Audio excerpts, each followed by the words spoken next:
Alors dans cet exercice, le chasse-neige doit déblayer 6 routes qui relient 5 villages A, B, C, D, E.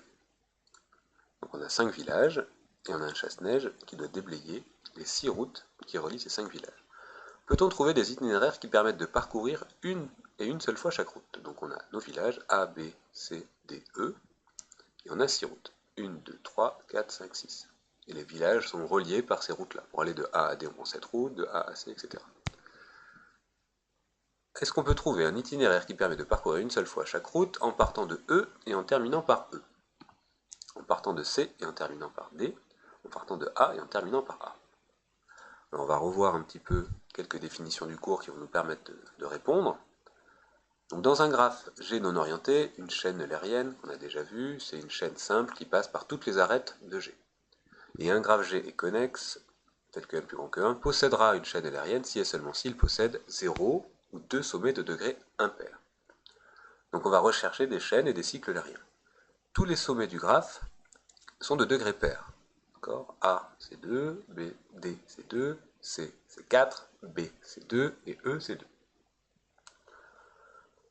Nous avons l'existence d'un cycle eulérien, puisque tous les sommets sont pairs. Donc on a 0 sommet de degré impair. Donc on peut trouver un cycle eulérien qui part de E à E. Par exemple, je peux faire E, C, D, A, C, B, E. Donc ça c'est un cycle eulérien qui permet de relier E à E. Il n'existe pas de chaîne eulérienne partant de C et se terminant par D, car C et D sont deux sommets de degrés pairs. On ne peut pas partir d'un sommet pair et d'arriver à un sommet pair.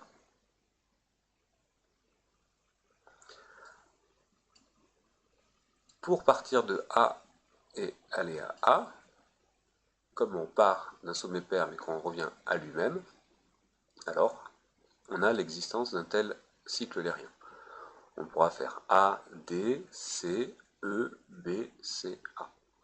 Ce qu'il faut bien comprendre ici, c'est la parité des sommets. Comme ils sont tous pairs, on sait qu'on va pouvoir avoir une chaîne eulérienne, donc on partira d'un sommet et on pourra revenir à ce sommet.